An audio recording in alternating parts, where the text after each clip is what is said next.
Did you think I was going to do it? It's Sunday night. Late on the West Coast, even later on the East Coast. It's not time to be sad. It's time to feel good about our lives. We have another week coming. You know, weekends might be seen as little summers, and Mondays, little back to schools. And things change over the summer. We can become different people, understand new things about ourselves, put into effect the things we've thought about changing for so long. Or some of you are just so hungover you slept all day and now your body clock's all off, and that's fun too. We can hang. So hi, everybody. I do not vape. I do not vape. Anytime anybody ever vapes, it's all kid smells. I want someone to make adult, manly vape smells, like busted diesel exhaust, ostrich leather, alimony checks.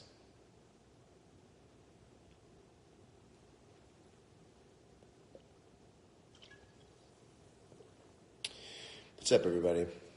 Did you have a good weekend? Were the Emmys always on Monday, or is this a new thing? I send many kisses to Brazil. Yeah, really throwing me off, these Emmys on Monday. Yeah, it's Perrier. Supposed to have the Emmys on Sunday night. And then Monday comes in, it's like, the award stuff is over. It hasn't even started yet. I wonder what that's done for LA parties on a Sunday night. I wouldn't know. I wasn't invited to any. Now, it could be that I was invited and the people who received the invitation were like, John, we'll go to that. It still would have been nice to have seen. No. It's okay. Wouldn't have had anything to bring to the party. Like, literally wouldn't have had anything to bring to the party.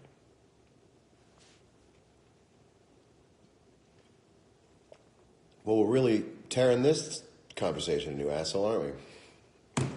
What's going on with you? Emmys are on a Monday, so people have a week to party. It's not like 4th of July, where you're not sure where it's going to fall. You can put it wherever you want. But I just like the idea of like, oh, the Emmys fall on a Wednesday this year. As if they're like synced up with the sun. The Emmys fall on a Wednesday, which means we don't really know if we should party the Friday before the Emmys or the Friday after the Emmys. You know that Emmys traffic, you know, they're saying they predict up to 100 million travelers on Emmy Monday. So, you know, leave a lot of extra time. Leave a lot of extra time. Bro, why is my voice so deep? Well, I don't want to get into the anatomy of the pharynx or my height. And it wasn't long ago that I thought about how I've gotten in my head a bit about my voice, wishing it was higher. But if you think about it, when I think about it, I should say, my vocal range is actually quite wide. It just tops out a little low. But down here, I can sing down here all day. I can sing down here all day. I can sing down here all day. There's just not a really great demand commercially for people to sing that low. But if I wanted to sing down here, ooh, I could sing down here. Ooh, I could sing down here. It's about as low as I can go. But we live in a world where people respect the height of someone's pitch. We don't say, oh my God, did you see American Idol last night? The singer came on, and when he hit that low note, people were crying. I wish they would, because I would be a star. I would be a singing sensation. When he landed on that low note, whoa, yeah.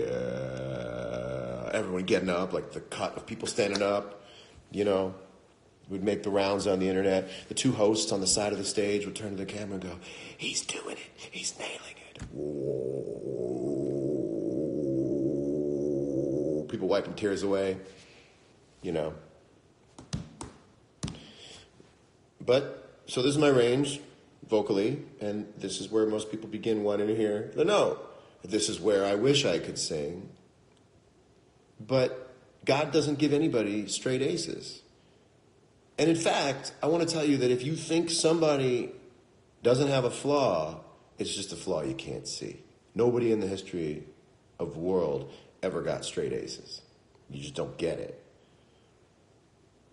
I did okay on the guitar side, fair enough on the singing side, but I'm not going to get both.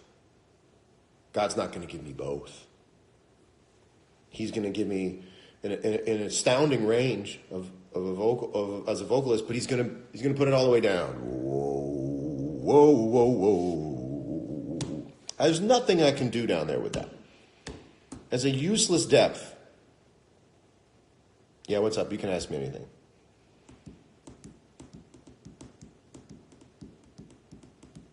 You really should have put your question in the initial ask because you're going to get lost. Gary Clark Jr. does have both. Can't have it all. John Mayer doesn't get Botox. Botox gets John Mayer. I don't have Botox. And I'm friggin' very flattered that you are coming up with conspiracy theories to think that I have Botox. I have not had any Botox, but I can tell you how. Well, I think genes have something to do with it. I didn't go in the sun for most of my life. Stayed inside the house. I drank for a relatively short period of my life. I had my fun with it. Big Cream's fan. I mean, big Cream fan. I'm a fan of the band Cream, and I'm a fan of the cream called Cream. I have many different types of cream, and I have a couple of different, as you know, cream application, very untested, highly unscientific, but pretty resourceful cream application techniques. Namely, this evening I will tell you that I cycle my creams in and out.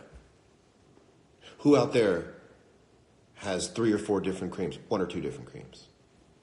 And they cycle their creams. Who else cycles their creams? Who else believes that you have to have muscle confusion of the face as much as you have muscle confusion in CrossFit, things like that? Who else does it? Come on, tell me. Yep, cycle those creams. Yep, your skin shouldn't know what's coming. Who every once in a while looks in the mirror after they wash their face and go, you know what tonight? Nothing at all. And goes to bed with the skin doing this. Nothing at all?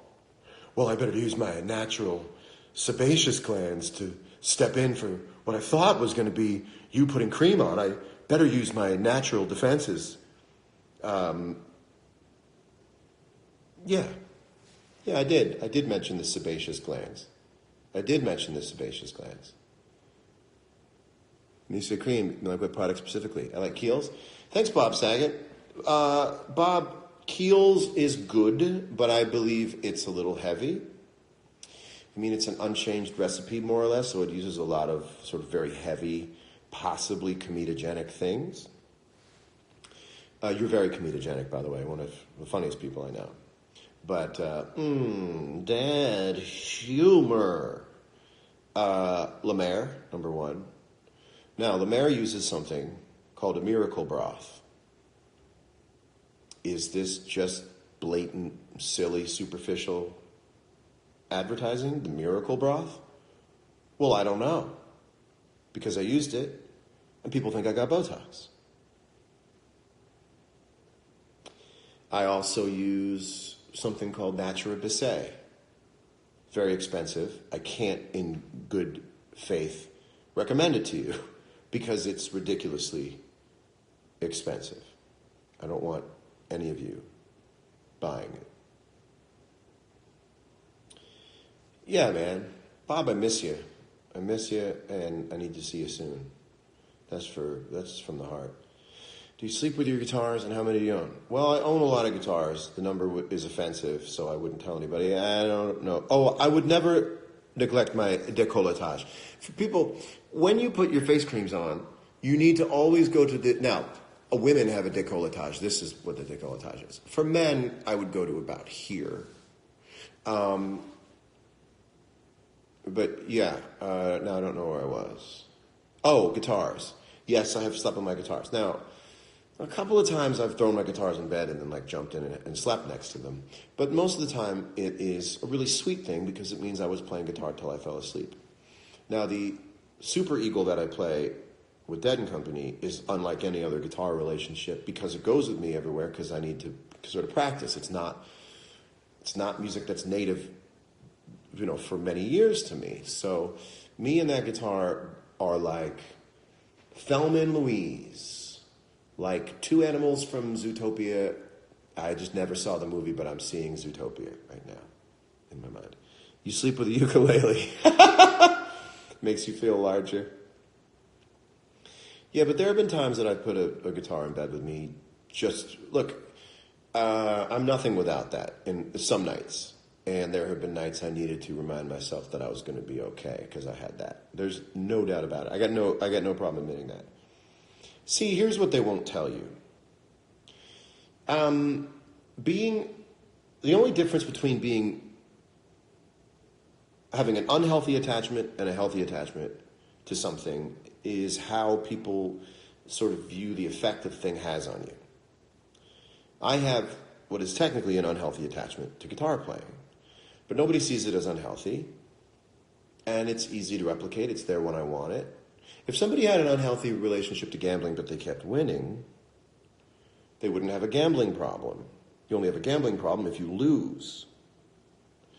So I have a lot of my personal identity and value linked to the guitar, and there are some nights I need to go to that because I can't get it from the rest of the world. Is that healthy?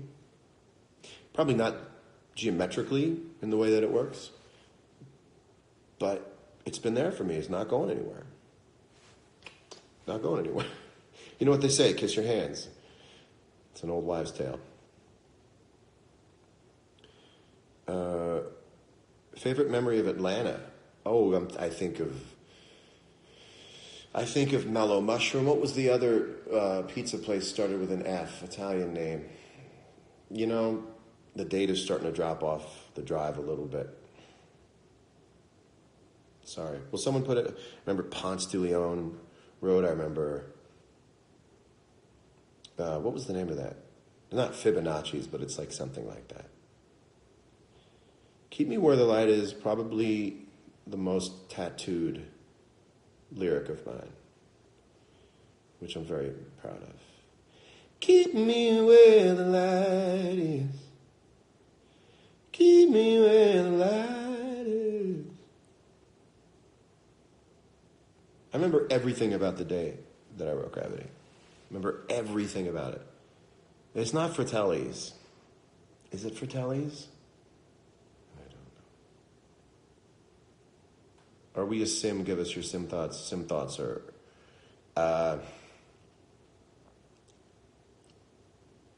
it's lazy transcendent thinking. I'm not a big fan of like lazy transcending lately. Fellini's. Thank you. Fellini's. Remember Fellini's? I remember going on tour. I remember, leaving my house to go on tour. You guys are already talking about Albert Collins. I ain't drunk. I just been drinking. Albert Collins had a song that Jimi Hendrix sort of aped for a song called Driving South. And what was the Albert Collins song called? What's the Albert Collins song called? Does anybody know? What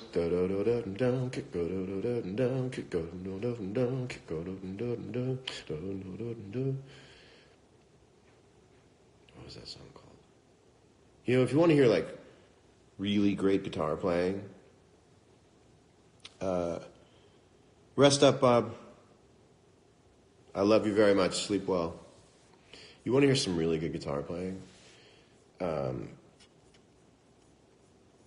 have Spotify? I don't even know if I have Spotify. Can I go to YouTube? You guys ever heard of Clarence Gatemouth Brown? Look, here's the deal. There's too many names in any generation for history to save them all. Clarence Gatemouth Brown was a bad motherfucker. I mean, he was bad. I do not understand how Clarence Gatemouth Brown gets dropped off of the conversation, but it happens. It's like you've got to make it through every year with all this big bucket of names, and some names fall out of the bucket. What was I playing with Leon Bridges? Leon is great. Leon is fantastic. Leon's record. Leon is a man out of his own time. He's made one of the best records of any year. God bless him for making a fearless record that's high quality and great and no tricks and just great. And he's got his head down and he's playing gigs and he's not looking left or right to figure out what he could do to ingratiate himself into the ever-changing world of hyper pop. Perhaps like your boy does, he is living in his own time and space as any great artist should, and he's an inspiration to me. You gotta listen to that friggin' Leon Bridges record. It's great. So I want you to hear Gatemouth Brown and Okie Dokie Stomp. Yeah. Yeah. It's ridiculous. It's a commercial. It's a YouTube commercial. It says, of stunning city skylines. It looks like it's for Shutterstock. Make your project soar, guys. It says, find your footage at Shutterstock. It says skip ad, but I want to let it run. I want to hear it out.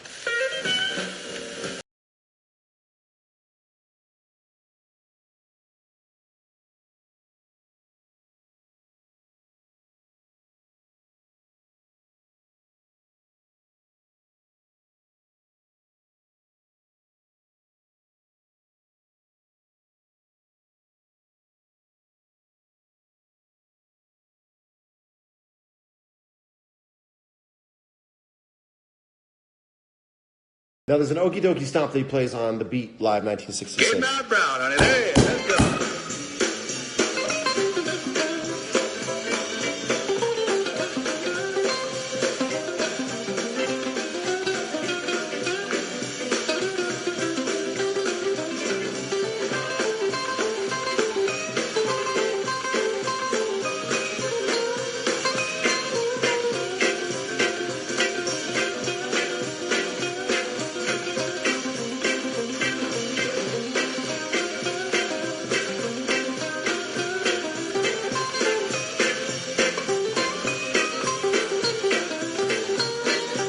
Look at this guy go to. A Rickenbacker. No pick. None needed. None needed.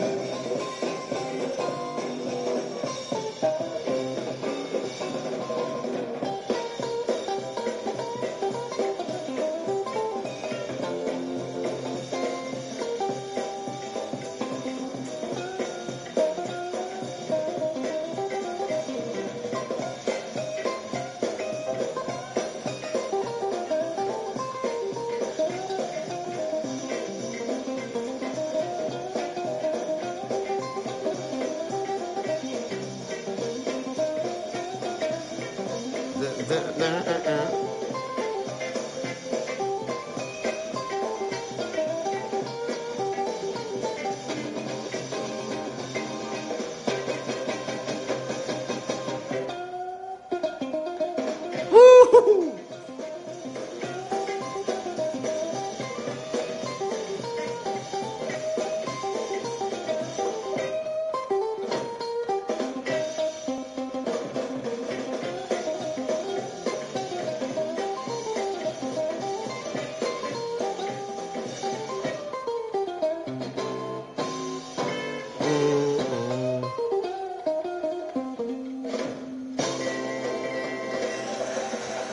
Ooh, come on.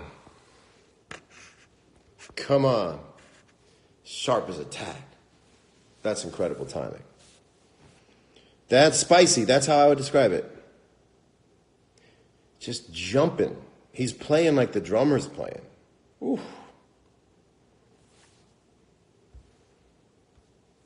Well, actually, there's like a lot of great guitar playing stuff. Like Sunday nights for me, if I'm not on Instagram Live, I'm watching guitar players on YouTube. Like,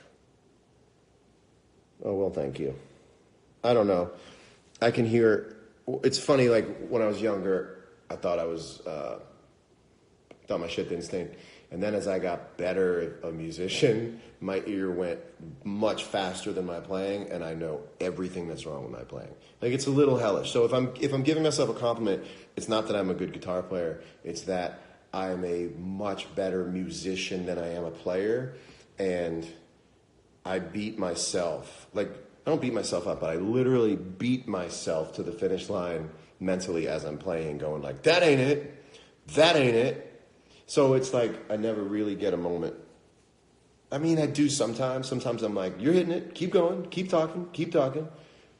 But the older I get, perhaps because I get better, this is going to be a risky one to finish, I'm more aware of how I'm not like I thought I was. And you're just trying to get your playing to catch up with the vision of your playing. And so the vision of my playing is far better than my playing. And I can, like, I'll watch videos back of myself playing and be like, what did you think another distortion pedal was going to do for your tone? Like, you put 3 on. It's like a friggin' wood saw sounding. And I go like, what did you think? Or what did you think you were going to do? Just like play stock BB King riffs over that song and people are going to care? Or like, you said that already. You said that already. That's my biggest problem as a guitar player. Is like yelling at myself. You said that already. Say it slower. Chill it out. Chill it out. Bring it back. Like, if every guitar player could get a tattoo right here that said, go slower, the world would be a better place. Hassel. You spelled it Hassel Atkins. I thought you were like Hale Atkins, like all hail Chet Atkins. If you could tell yourself, if 2006 self something, what would you say? They don't care as much as you think they care. That would have saved me quite a bit. I read this thing last night about aging, and it was like, when you're younger, you think people don't, you worry about who likes you and who doesn't, and when you get older, you realize they don't care. And it's true.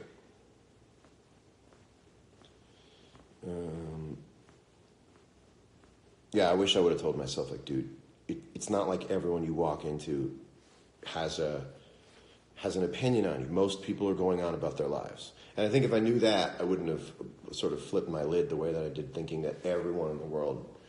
You know, to be really honest with you, there's 2 levels to hate in the sort of social media level of hate. There's the fact that it makes you feel bad, and I get that. But the real damage that it does is it sends you into the inner one-person politics of hate. That means, like, I see artists spending so much of their expression time expressing thoughts on combating not being liked or combating reading something they didn't like. So the negativity has 2 effects. The first effect is the initial effect, which makes you feel bad. The second effect is that it turns you into an obsessed day trader of who hates you or who doesn't hate you. And I read people's wrestling with this stuff all day, and I think to myself, as I do in a lot of situations, I'm not sure this is the best use of your time on earth, my friend. That's what I want to say to these people. I'm not sure if your constant negotiation between love and hate on this superficial level, this mass level, is a quality use of your lifetime. So it creates obsessive thinking about people who hate you and don't hate you. And what I learned is nobody hates you. And perhaps that's a little scary if you learn that nobody really hates you. They turn off their phone and they go back to it and they're not thinking about it. But there's the 2-headed monster of, yeah, it hurts your feelings, and it creates an inner culture of navigating hate, which is not interesting. I'm going to be honest. It's ultimately not interesting to anybody else. So I just look at people and I go, I just wonder if this is a useful experience with your time on Earth. And I'm not sure that it is. Nobody hates John Mayer. They either like me or they don't care. That's the bottom line. Someone wrote, "Who hates John Mayer?" I didn't just go into that part of the conversation. Nobody hates you. They either like you or they don't care. Let's work backwards also. Nobody who uses a GIF in their negative tweet about you hates you, because hate would not allow you to go looking for a sassy GIF. So if your negative tweet, as we read in the press, contains a sassy GIF, it's not truly negative. And in fact, I would go so far as to say that there's no way that true negativity can be conducted with the electrical current as low as social media. So, what does that mean? It means someone in what equates overall to an online game doesn't like you. That's like someone in some other Call of Duty room calling you a bad name. That means in that one multiplayer board in that world, I'm being called a name. I'm greatly simplifying it. But I'm doing that to make the point.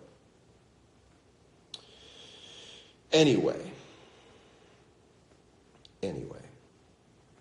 you're still here, and I'm still here. Perhaps I'll use the battery on my phone as a timer, an egg timer of sorts on when. You love hearing yourself talk. Two ways to go with that. How dare you? Or you're probably right. 4,826 other people don't seem to mind it. Why not talk? You know what that makes me say? Who told you that you talk too much? Because that's a hand-me-down. That's a hand-me-down, my friend. You looking at someone talking expressively and saying, you like hearing yourself talk somewhere? That's a hand-me-down. And my question to you is, who told you that you talk too much? And when did you stop talking so much? I think you should start talking more. Personally. Now you want to listen to some more blues music? It's not a burn. It's just which of Mac's guitars do you play on Small Worlds? I had this black Les Paul that I picked up. I didn't have any guitar with me. And he just written it that day. It was maybe the only thing he ever played me, because he had just been working on it. I went, woo! And I got to play this really groovy, almost a bass line on the guitar. Boom, boom, boom, boom, boom, boom, boom. It's like you kick the very, very beginning. Boom, boom, boom. Good question. Do I own Les Pauls? I believe I own 3 Les Pauls, but they don't come out very often.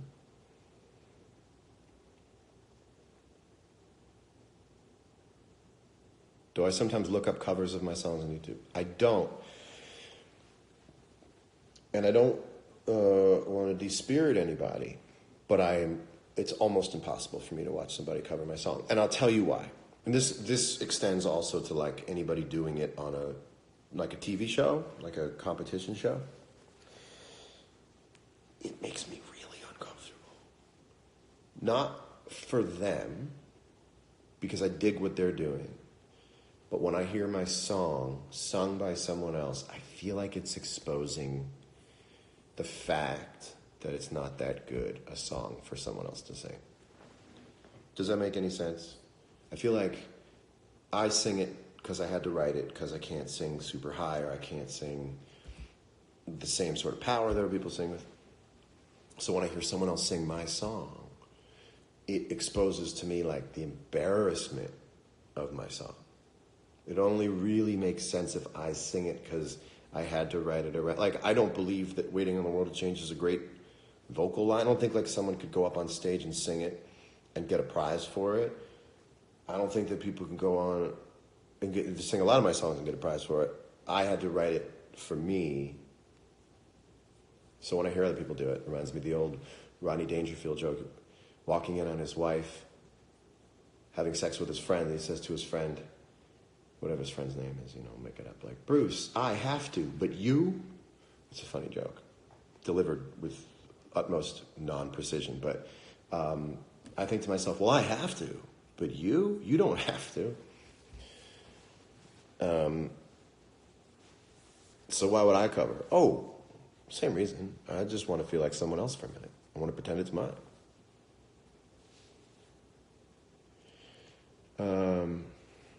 I should do the karaoke carpool. I should do the karaoke. Well, I didn't butcher I got the joke across. I wasn't doing it on stage. Hi, Michelle Thomas. The you I miss does not exist. Yeah, it'll probably be on an upcoming song.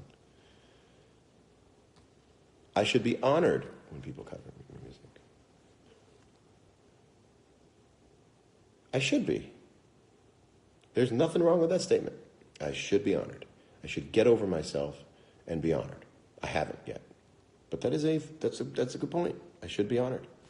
And I am, in a certain way. But I deal with the visceral feeling of, like, having my own song shown to me. And it's a little bit like a hyper-personal thing. Like, someone will only cover your songs, dick. Well, let's see how fast it takes for people to reduce what I'm saying to John hates it when other people play a song. What, 15, 20 minutes? Sorry. I get uncomfortable. They're highly personal things. I get uncomfortable. I don't know if anyone's ever said that. I'm sure there's been another singer who said that, That said, I see it all the time on Instagram. So, how are you still single? Oh, let me explain. Step outside of self. Somebody tells me that that's really good advice from someone that I don't know and can't totally apply right now. I'm drinking sparkling water.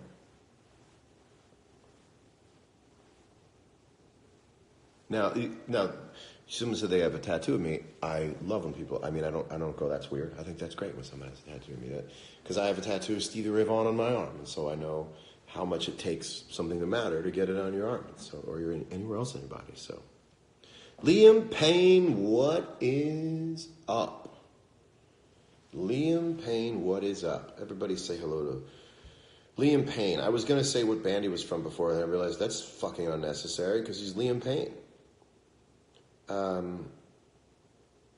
He's his own man, standalone being.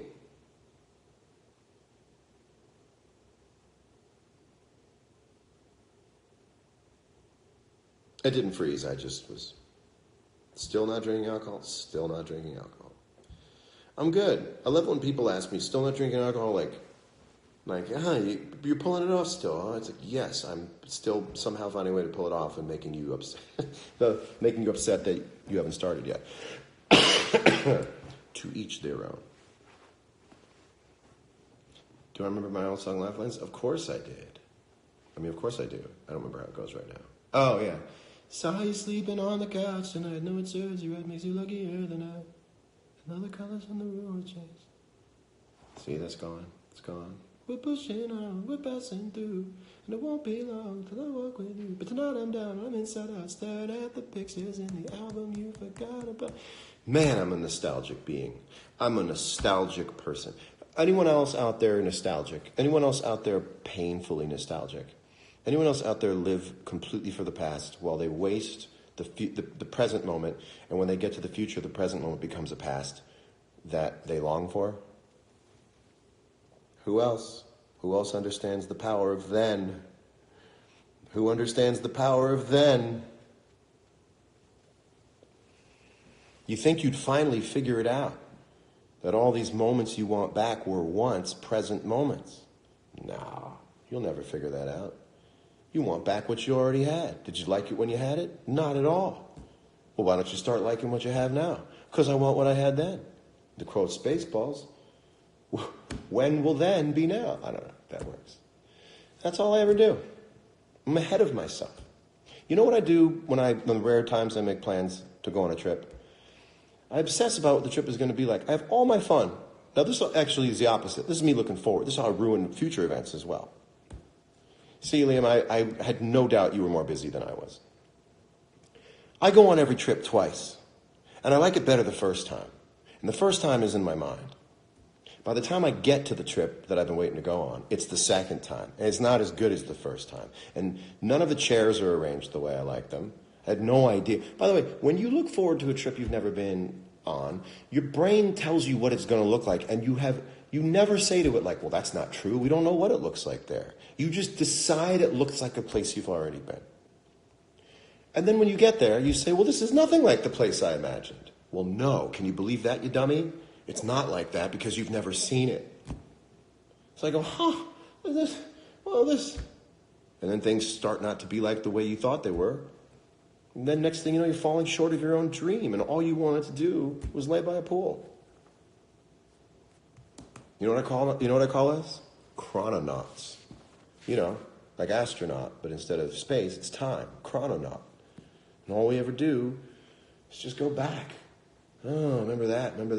You know what I hate now? Throwback Thursday. I hate it. I don't like it. I don't like going back because it creates unnecessary sadness. It almost creates a synthetic kind of a love.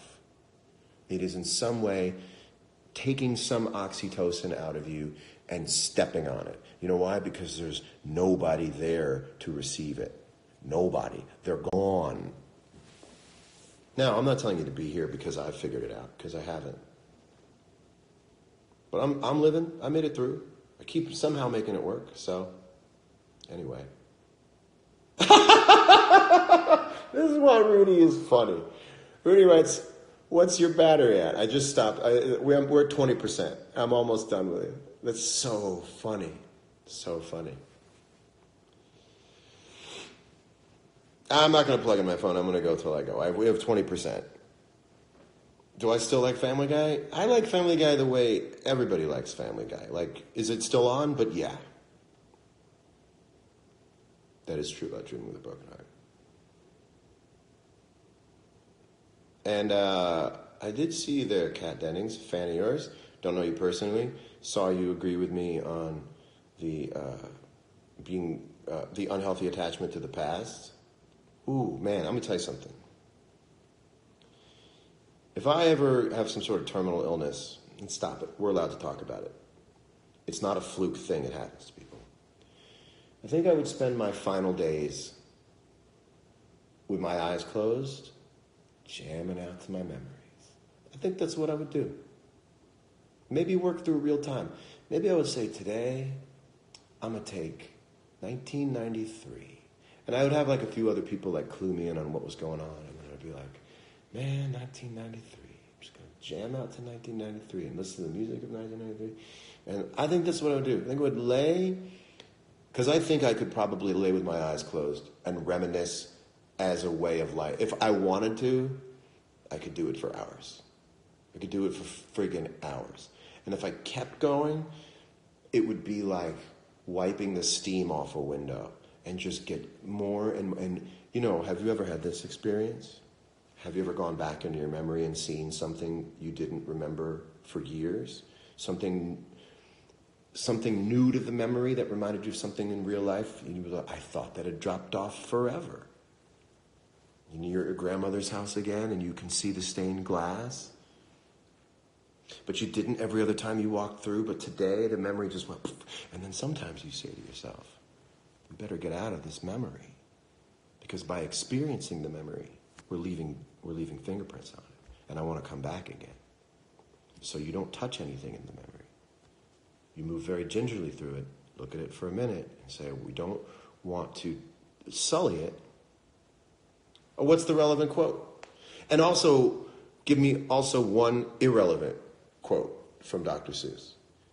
Sometimes I'll be like, ooh, this is a good one. I'd be like, I better get out without touching any. Like literally almost in my mind touching anything, because I want to come back. And you don't want it. By touching it, you change it. And you don't want to. Sometimes I think to myself that I'm the only person who's ever remembered something. And the people in my memories, well, they have to keep the place open. And they can't wait for me to forget that memory so they can move on. as if they were actors or something, you know? Like, what if you had a memory about a girl and it was in a diner? And the people working at the diner who were in your memories, they can leave as soon as you forget. But they can't leave as long as you still keep coming back to the diner. And the lights are buzzing and the coffee's cold, but they just want you to go. But damn it, you just keep showing up. And she's sitting there across from you at the table, now all pixelated, you know, all changed up. You're trying to draw as much as you can draw, but you're failing at it. And the waitresses are chewing their stale gum, looking at the clock. Buzz, doosh. And you're still talking to her. Why couldn't you this? Why couldn't you that? And they just can't. They got other things to do. They got other people's memories to act in. Anyway, I can say whatever I want to say. What you writing lately? Little pieces of things. Like it always starts with little pieces. So I get lucky from time to time, but for the most part, it's me taking little colors and going, does that work? But I'm getting there. It always happens this way. I'll be coming to Japan soon. Apple Watch. I like it. I wish it wasn't a watch. I wish it was a bracelet so I can wear it with a watch. It shouldn't be a watch. It should be a bracelet. Then you can have your watch and a bracelet. Said that already, doubling the explanation. Any plans for Australia? Well, let's make this useful in one way or another. Yes, we are now using the word Australia in sentences when it comes to touring. Do I hear certain notes in a color? No, but I hear certain colors in a note. Okay, well, listen. The reason we stay on is because there's no good way to get off. Oh, is that the you were than you? There's no one in love who was you were than you? Well, that's true. I fear that there's no other person that's as me, which is why I'll be Uncle John forever. And look, it'll be great. The nieces and the nephews will get off the little motorboat at Uncle John's island, and a drone will come, and they'll go, cool. And won't be far behind the drone. There's a little bit of war games coming in, by the way. Hey, kids. You know, Uncle John with the new technology. He's got a Laserdisc player and a waterbed and a car phone. We get to play with Uncle John's car phone. Just hope there's an Uncle John's wife. That would be nice. All right. When you remember something new in a memory, it's because your mom told you about it. That's definitely not Dr. Seuss. That's definitely... I don't believe Dr. Seuss ever had a quote with the phrase, your mom, in it. I'm no academic scholar, but do you have a guitar there? I'd love to hear. I do, but I'm just not in the mood to pick it up. And I don't know if you can see this, but my calluses are killing me because I got back to playing my stuff. Yeah, you can kind of see it. A lot of bending in my songs. Battery update, it's got to be like 12%. It's got to be like 12%. ID on the crew neck, Indigo camping trailer. Beautiful stuff. Oh, that's funny, right? That Princess Bride musical. I got asked to do that years ago, and it was a great idea. I just didn't think I could pull it off. The quote is about how you don't recognize the weight of a moment until it becomes a memory. I know. At least that makes me feel like I'm not alone in it. At least it makes me feel like I'm not alone. But yeah. The Power of Then. That would be my book. The Power of Then. I was in the movie Get Hard. There was a line in Get Hard that never made it in, Will Ferrell said. And I love B lines. Like, I'm a fan of alternate takes. I never think the joke everyone agrees on is as funny as the B joke. I just don't. It's like the way my mind works. And I'm like an asshole to Will Ferrell in this movie at the very beginning, or at least in the way we shot it. And he got thrown this line, and when he said it, it was so funny. He said, do meet your heroes. And I just thought it was one of the funnier things I'd ever heard. Like he gets me, like I'm playing myself as a wedding gift of playing songs. And I'm kind of an asshole to him, and he just looks at me and goes, "Do meet your heroes." Shit makes me laugh. I'm the guy laughing in the theater when people aren't laughing, and then I'm the guy just like eating popcorn on all the big jokes people like. I don't care about the big jokes. I care about the jokes people say on Today Show and stuff that make the cameramen laugh. Like Robin Williams, bless his heart, used to. Well, I guess they say, what do they say? What do they say when someone is like, the bless his heart, rest his soul is what they say. Would make the cameraman laugh, and the sound of 3 people laughing off camera is so much more funny than the sound of a crowd of people laughing. All right, listen. I want you to have a great week.